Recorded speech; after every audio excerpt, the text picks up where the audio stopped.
Le petit Lord Fauntleroy. Chapitre 1. Une grande surprise. Cédric lui-même n'en avait pas la moindre idée. On n'y avait jamais fait allusion devant lui. Il savait simplement que son papa était anglais parce que sa maman lui avait dit.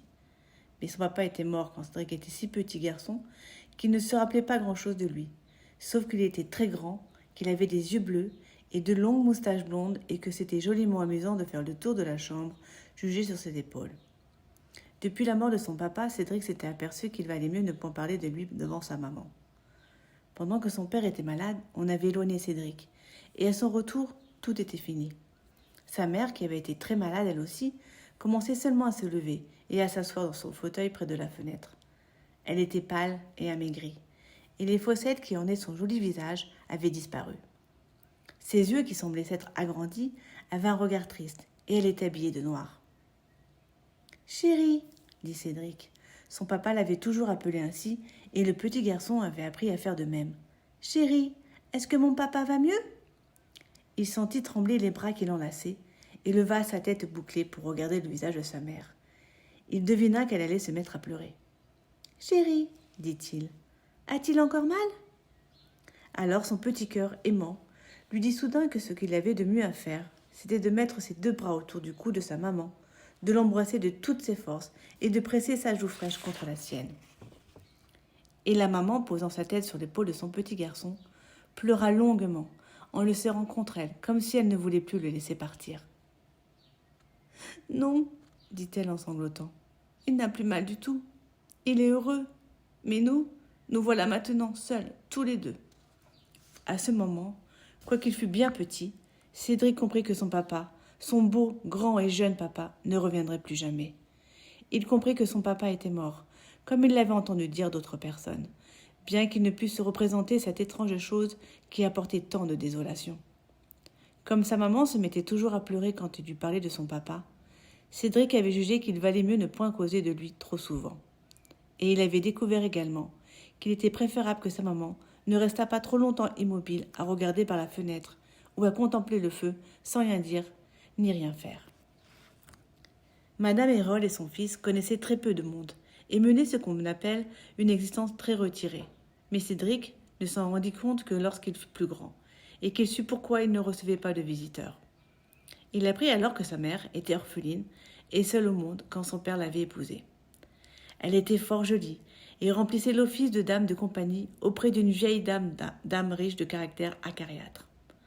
Un jour où le capitaine Cédric Errol venait faire visite dans la maison, il avait vu la jeune fille monter l'escalier en courant, les yeux pleins de larmes, et son visage avait une telle expression de tristesse et de douceur que le capitaine avait pu l'oublier.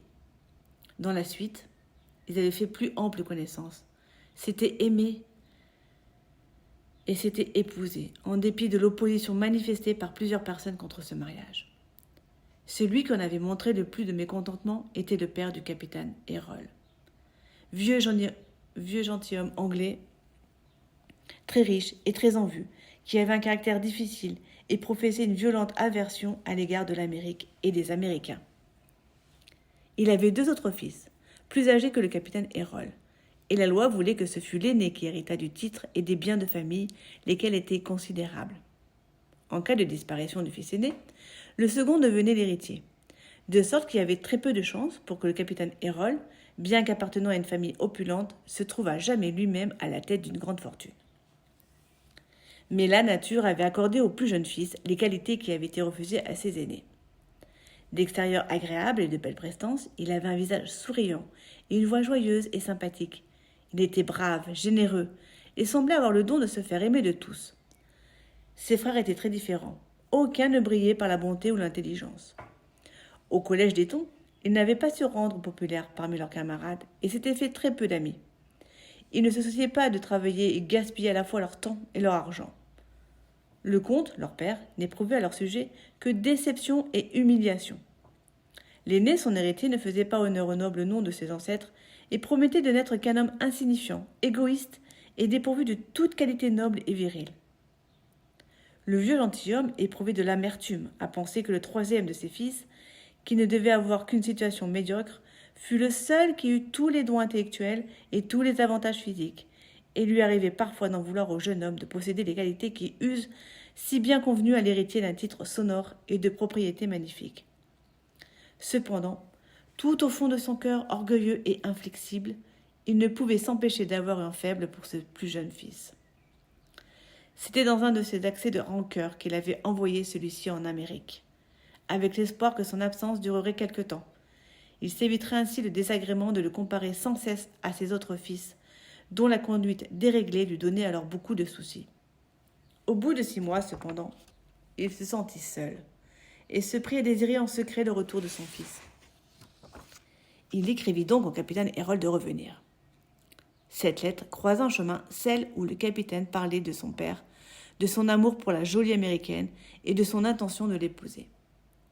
Lorsque le comte reçut cette nouvelle, il entra dans une colère folle. Si mauvais que fût son caractère, jamais encore il ne s'était emporté aussi violemment.